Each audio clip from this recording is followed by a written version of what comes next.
Anthony has big brown eyes. He is amazingly expressive, and you just by looking at him can tell that he's got a lot to say. When Anthony was a baby, he had some very significant seizures, which resulted in severe physical disabilities for Anthony. But that hasn't impacted the fact that Anthony is sharp as a tack, he is funny, he's intelligent and he's kind. Would you like to tell us anything, Anthony? I think that's funny.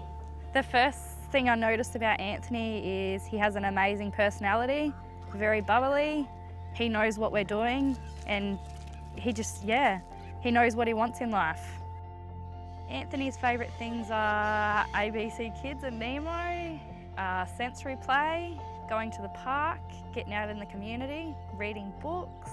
He's bubble baths, he loves those. Well, Anthony has always communicated with eye movement, so an eye gaze was a pretty natural extension of the way that he liked to communicate anyway.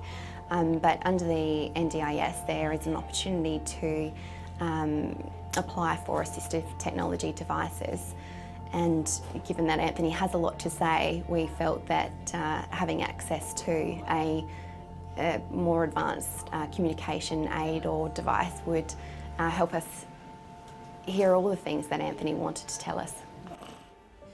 I want something to eat or drink glass. During Anthony's trial in hospital, Anthony told me that he was embarrassed, lonely and sad, which rocked me to my core. Cara works alongside Anthony because he has some pretty significant support needs that are related to his physical disabilities. Anthony is an 8-year-old boy and we treat him like an 8-year-old boy, but the reality is he is the only 8-year-old boy that I know with a do not resuscitate order. Sometimes it's hard to hear some of the things Anthony says.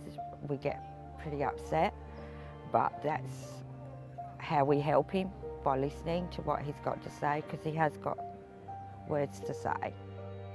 Life isn't always great for Anthony, but we are really focused on making whatever time Anthony has his best time, his best life.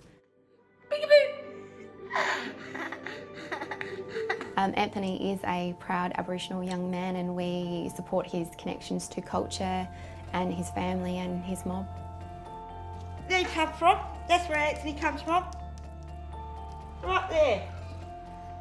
We read to him, especially Aboriginal Dreamtime stories and Wombat Stew. He really loves that. Anthony really adores his bath. It's probably the highlight of his day, so we give him 2 a day. Anthony also loves going to Gladstone Square to the Liberty Swing. We actually first put him on at Cara Picnic, which he really loved. It was, I think, the highlight of his holiday to Adelaide.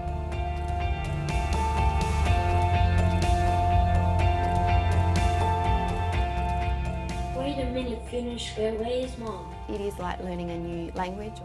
He'll be able to tell everybody how he feels. It's going to open up a whole new world the more he gets to use it and gets confident with it. I'm hoping that it will take it with him to adulthood. He has got a voice and it needs to be heard. I think that's funny. I think that... Can Karen let it catch up? There you go. Now you talk. It is absolutely like Anthony's megaphone to the world. We know what Anthony wants and needs now. He can tell us where he wants to go. Before we could understand what he wanted, but now he has ways in actually telling us what he wants. We don't have to question him or prompt him. I always go home with a smile on my face because he's just a great kid. He's amazing.